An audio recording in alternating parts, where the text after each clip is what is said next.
आपका पीएफ का form reject हो रहा है, लिखा है फादर नेम डिफर। तो ये फादर नेम डिफर को आप कैसे ठीक कर सकते हैं, पूरी जानकारी मैं बताऊंगा ए टू जेड। मैं एक कंसल्टेंट हूं और मेरा नाम सागर है। मैंने यहाँ किसी को कंसल्ट किया है इस प्रॉब्लम के लिए, और वही चीज़ मैं आपको फ्री ऑफ कॉस्ट बता रहा हूँ ताकि आप लोग खुद से अपना काम कर सकें। समझने की बात यह है कि फादर नेम डिफर जो है वो आपको दो जगह पे देखने को मिल सकता है।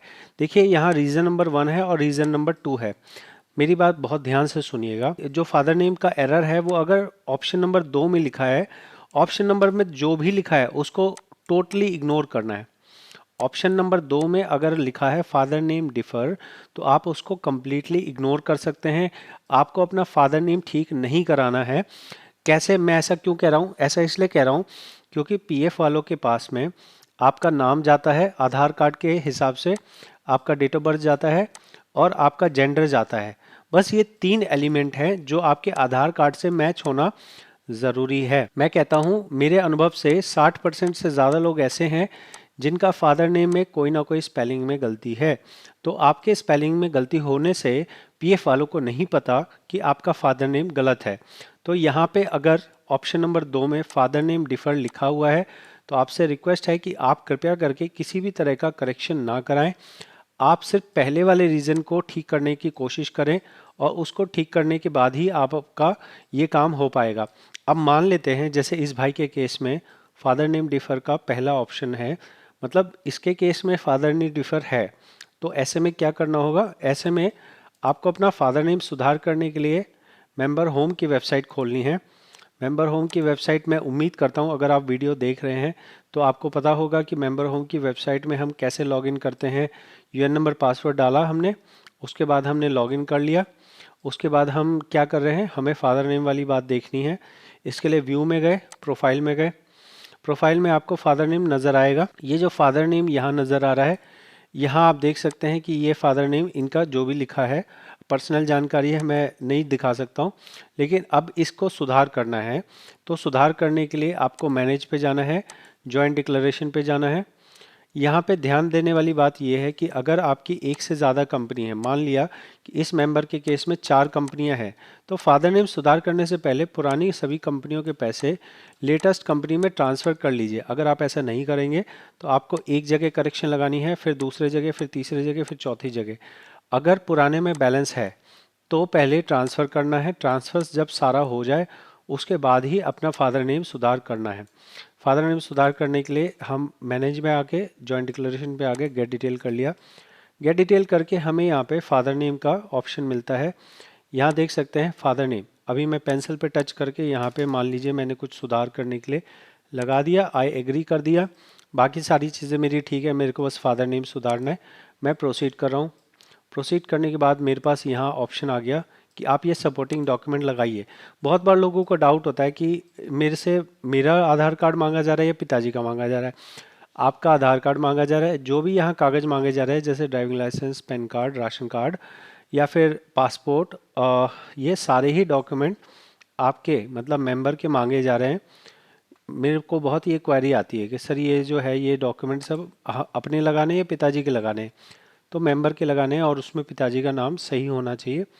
तो ध्यान रखें कि आपको आधार कार्ड लगाना ज़रूरी है। Aadhaar card plus PAN card plus तीसरा कोई भी कागज़ ले लीजिए, और इन 3 कागज़ में, तीनों कागज़ में फादर नेम एक जैसा होना चाहिए। ऐसा नहीं है कि आधार में फादर नेम की स्पेलिंग कुछ और, पेन में कुछ और तीसरी जगह कुछ और। तो ये क्या करना है आपको ध्यान से समझिएगा। मैं यहाँ पे आपको प्रैक्टिकल काम करता हूँ इसलिए बता रहा हूँ। फ़ोटोकॉपी करनी है। क्या करना है, फ़ोटोकॉपी करनी है। उसके नीचे अपना ब्लू पेन से सिग्नेचर करना है, फिर उसका पीडीएफ बनाना है और उसके बाद अपलोड करना है। सेल्फ अटेस्ट करना भूलना नहीं है, ठीक है। और यहाँ पे ना पेन, आधार कार्ड का कोई ऑप्शन नहीं है। आधार कार्ड का कहीं कोई ऑप्शन नहीं है। तो क्या करेंगे आप कि आप यहाँ पे कोई सा भी, जैसे यहाँ जन आधार लिखा हुआ है तो आप यहाँ पे वैसे तो ये जन आधार कोई और है, लेकिन फिर भी आप इस जगह पे अपना आधार कार्ड लगा सकते हैं। मतलब आधार कार्ड लगाना मैंडेटरी है।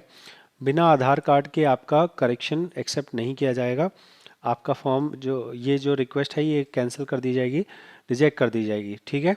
तो ये इस तरह से डॉक्यूमेंट प्रिपेयर करके फिर आपकी रिक्वेस्ट आगे कंपनी में चली जाएगी, कंपनी वाला इसको एक्सेप्ट करेगा, उसके बाद पीएफ ऑफिस में चली जाएगी, उसके बाद जाके आपका फादर नेम ठीक हो जाएगा, उसके बाद आप अपना फॉर्म भर सकते हैं। लेकिन मैं कहता हूँ 90% केसेस में जो फादर नेम का एरर दिया जाता है वो रीज़न नंबर 2 में दिया जाता है, और जो रीज़न नंबर 2 में लिखा होता है उसकी कोई इम्पोर्टेंस नहीं होती है, इसलिए आप उसको इग्नोर करें तो वो बेहतर रहता है, ठीक है। क्योंकि फादर नेम चेंज करना एक लंबा प्रोसेस है डॉक्यूमेंट अरेंज करना मुश्किल हो जाता है बहुत बार लोगों के लिए। और मान लो कि बहुत बार क्या होता है कि मान लीजिए कि किसी का नाम ना, अभी मैंने देखा था एक जगह, उसके फादर नेम के आगे नॉट अवेलेबल लिखा था। तो अभी नॉट अवेलेबल किसी के फादर का नाम नहीं हो सकता, किसी के फादर के नाम के आगे श्री लिखा रहता है, किसी के फादर के नाम के आगे उसी मेंबर का ही नाम लिखा रहता है, किसी के फादर के नाम के आगे एन लिखा रहता है। तो जो ऑब्वियस है कि ये नाम हो ही नहीं सकता, तो वो तो पीएफ ऑफिस वाले देख के ही रिजेक्ट कर देते हैं। समझिएगा मेरी बात को, अगर मान लीजिए कि किसी के फादर नेम में श्याम लिखा है, SHYAM, और आपको पता है कि यहाँ श्याम नहीं है, यहाँ तो श्याम कुमार है, तो भाई पीएफ वालों को थोड़े पता है कि यहाँ श्याम है या श्याम कुमार है, उनके रिकॉर्ड में तो श्याम आ रहा है, तो वो श्याम के हिसाब से ही आपका पास कर देते हैं। और इसमें कोई गलत नहीं है कि आप अपना इस तरह से अगर विड्रॉ कर रहे हैं, ये कोई गलत नहीं है। बाकी आपको ध्यान आता है तो डेफिनेटली आप ठीक कर सकते हैं, इसमें कोई परेशानी नहीं है। परेशानी सिर्फ इस सिस्टम की है जहाँ पे आपको जो है कहीं भी कोई टाइम लिमिट नहीं है, आपने रिक्वेस्ट लगा दी, कहने के लिए कंपनी के पास है कि 7 दिन में करना है, वरना कंपनी अगर नहीं कर रही है तो कोई फ़र्क नहीं पड़ रहा। आपकी रिक्वेस्ट कंपनी से आगे पीएफ ऑफिस गई, कहने के लिए उन्हें जो है 15 दिन में कर देना है, लेकिन वो 15 दिन में करें ना करें कोई फ़र्क नहीं पड़ता। तो यहाँ पे कोई फ़र्क नहीं पड़ता, यही यहाँ पीएफ ऑफिस में या किसी भी नॉर्मल सरकारी सिस्टम में यही सिस्टम है। और इसलिए पहली कोशिश है कि आपको फादर नेम ठीक ना करना पड़े। उसके लिए मैंने बताया कि रीज़न नंबर 2 को इग्नोर, रीज़न नंबर 1 में अगर फादर नेम लिखा है तब आपको प्रोसेस करना पड़ेगा। कैसे प्रोसेस करना है वो भी बता दिया है। अगर आपको लगा हो कि इसमें आपको हेल्प मिली वीडियो से, आप कमेंट में बताइए। कोई सुझाव हो तो कमेंट में दीजिए। पर्सनल कंसल्ट करना हो तो फीस पे करके ही पर्सनल कंसल्ट कर सकते हैं। और उसमें मैं आपका, ऐसा नहीं है कि मैं कोई जादू से आपका फादर नेम ठीक कर दूंगा। मैं प्रोसेस जो आपको बता रहा हूँ वही प्रोसेस मैं आपके लिए आपके सामने चेक करके बता दूंगा कि ठीक है ये डॉक्यूमेंट आपका सही है, यहाँ पे ये कमी है ये ठीक कीजिए, ये कमी है ये ठीक कीजिए, फिर रिक्वेस्ट जाएगी कंपनी के पास, कंपनी से पीएफ ऑफिस, फिर आपका काम ये हो जाएगा। तो कैसी लगी वीडियो ज़रूर बताएंगे कमेंट में। मिलूंगा अगली वीडियो में। बहुत बहुत धन्यवाद।